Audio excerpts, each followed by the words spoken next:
Angono Rizal! Let's go!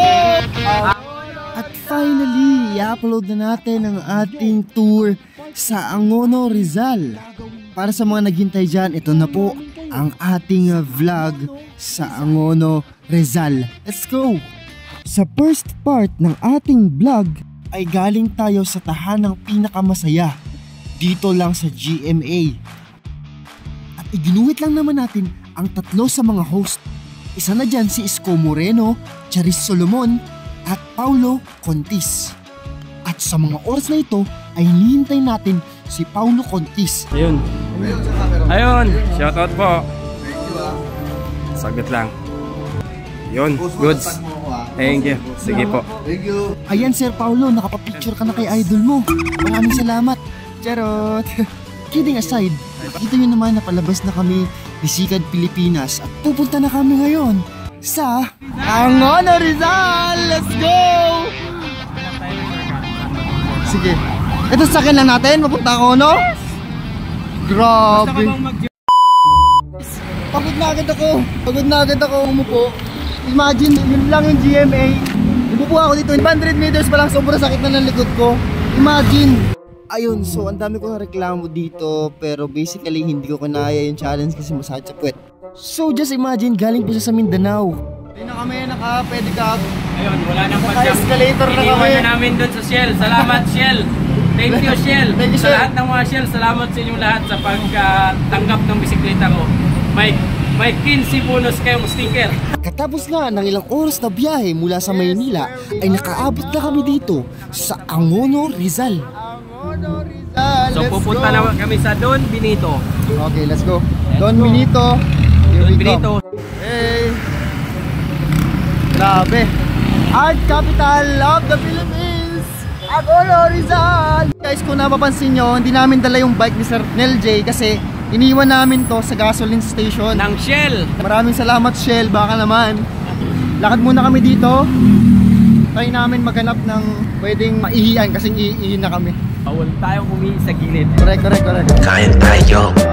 Pwede ba?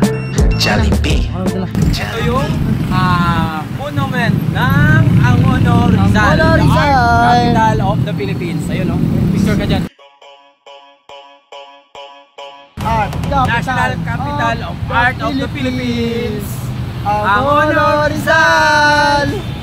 At habang naglalakad na kami, napakaraming mga artworks na pwede naming mapamasdan sa lugar na ito. Uy, ni Miranda! Ayun o! Ito na pala yung art gallery! Ano na pala? Ayan na! Let's go! Ayan na pala eh! Bakit pa tayo pag-uwi? Di yan yun doon. Oh boss! Let's go! Kita at rinig nyo naman yung excitement ko pagkakita ko ng bahay ni Sir Ne Miranda. Kita nyo naman yung mga artworks niya sa labas pa lang. Grabe, malulula ka talaga. Sobrang laki ng statue na to. Are here guys. Earlier. And finally, nandito na kami sa Adlier, which is also called as Don Benitos.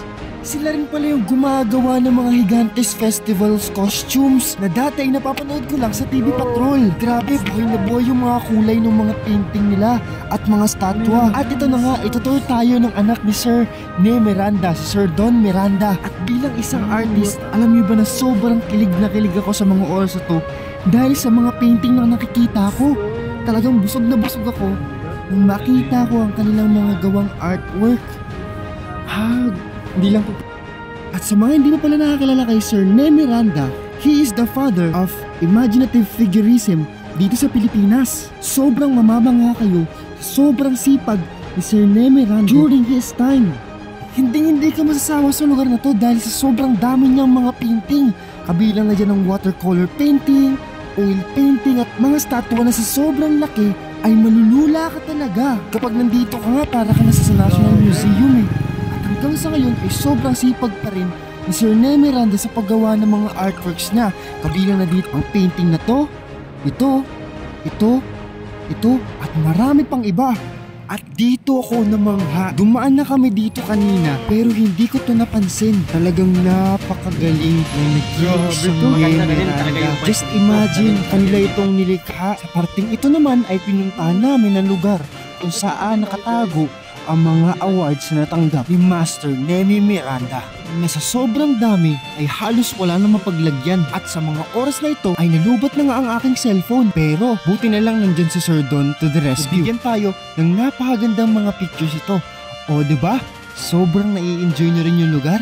Kaya if ever napupunta kayo sa Nemi Rizal, huwag niyong kakalimutan ng lugar na Nemi Miranda's house. Kumpleto na rin pala dito na accommodations. Kung gusto nyo umorder ng pagkain, maraming available sa kanilang menu. Hanggang dito na lang guys, maraming salamat.